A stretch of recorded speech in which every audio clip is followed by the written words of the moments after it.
দুখ লাগিছে যে বাৰে বাৰে অসমীয়া ভাষাত অসমীয়া এজনক বুজাই আছো অকল এই ৬০-৭০ জন অসমীয়া মানুহক সেই বিধানসভাত ৰঙা ঘৰে চিৰঞ্জীৱ কাশ্যপক আপোনালোকে সকলোৱে চিনি পায়। চিৰঞ্জীৱ কাশ্যপ ইতিমধ্যে বহুতখিনি মন্তব্য দিছে আৰু তেওঁৰ কথা সকলোৱে ছাপোৰ্ট কৰিছে।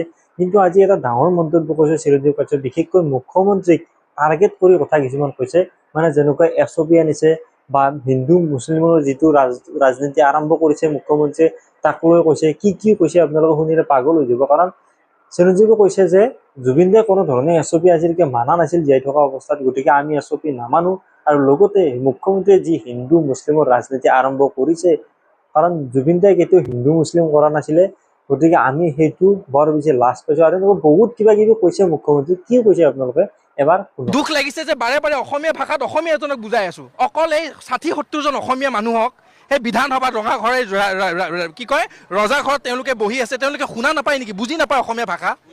কি কৈ আছো মই এছপিৰ কথা ক'ম। আমি কি কৈ আছো অসমীয়া হৈ পেলাই অসমীয়াত কৈ আছো যে আমাক ন্যায় লাগে। মানিলো আপোনালোকে সময় লৈছে, আমি মানিলো। কিন্তু যেতিয়া গৃহ বিভাগত আপুনি নিজে আছে, গৃহ বিভাগত যেতিয়া আপুনি নিজে আছে, গৃহমন্ত্ৰীজন হৈ পেলাই আছে, আপুনি কেনেকৈ ক'ব পাৰে মই ৰাজপথত আহিম? কেনেকৈ ক'ব পাৰে যে মই তুমি ভোট দিবা?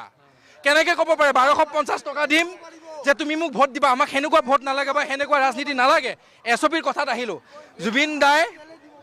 জুবিন দাই কোনোদিন এনেকুৱা এছপিক কেতিয়াও খাতিৰ কৰা নাছিলে, কেতিয়াও খাতিৰ নকৰে। কিন্তু আজিৰ প্ৰজন্মই আমি এইখন জেগাত তেওঁলোকে খুব ধুনীয়াকৈ এখন ছ'চাইটি, এখন কমিটি গঠন কৰিছে। আমি শলাগ লওঁ, বৌহত আছে। আমি কেতিয়াও এইখিনি জেগা অপবিত্ৰ কৰিব নোখোজোঁ। যদি অপবিত্ৰ কৰি আছে, এনেকুৱা ব্যাখ্যাবিলাকে অপবিত্ৰ কৰিছে। গোটেই অসমখন আচলতে গোটেই অসমীয়া মানুহৰ বুকুত বাৰে বাৰে ১৯ তাৰিখে যিটো ঘাঁ লাগিছিলে, সদায় নিমখ ছটিয়াই আছে তেওঁলোকে, সদায় নিমখ ছটিয়াই আছে। অঁ, মই বাৰে বাৰে কৈছোঁ, কওঁ অসমখন হৈ মাত দিছোঁ, এজন খিলঞ্জীয়া যুৱক হৈ মাত দিছোঁ, অসমীয়াৰ ভাষাৰে কৈ আছোঁ। ইয়াতে যদি মদ্যপান কৰি কোনোবা আহিছে, চেকিং দিয়ক।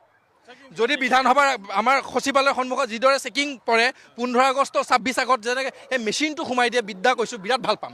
চেকিং দিয়ক, মদৰ বটল লওক, মদৰ বটল এনেকৈ বিচাৰক যে তুমি মদৰ বটল দিছা নেকি ভাইটি, নানিবা। কিন্তু এটা কথা কওঁ, বিতৰ্ক মদৰ বটলেৰে জুবিন দাৰ পৰিচয় অসমবাসী বিশ্ববাসীৰ আগত নিদিব। বাৰে বাৰে কৈছোঁ, টেটুটোক লৈ পেলাই আপোনালোকে যি বিতৰ্ক মন্তব্য দি আছে, এইটো টেটু বোলে জুবিন দাই বোলে হিন্দুত্ববাদী আছিল। বিশ্বাস কৰক, জুবিন দাই সেই মাইথলজি বিলিভ কৰিছিল, তেখেতৰ আদৰ্শক বিশ্বাস কৰিছিল, কিন্তু কোনোদিন হিন্দু মুছলমান ভেদাভেদ কৰা নাছিল। সেইজনে আছিল জুবিন দা।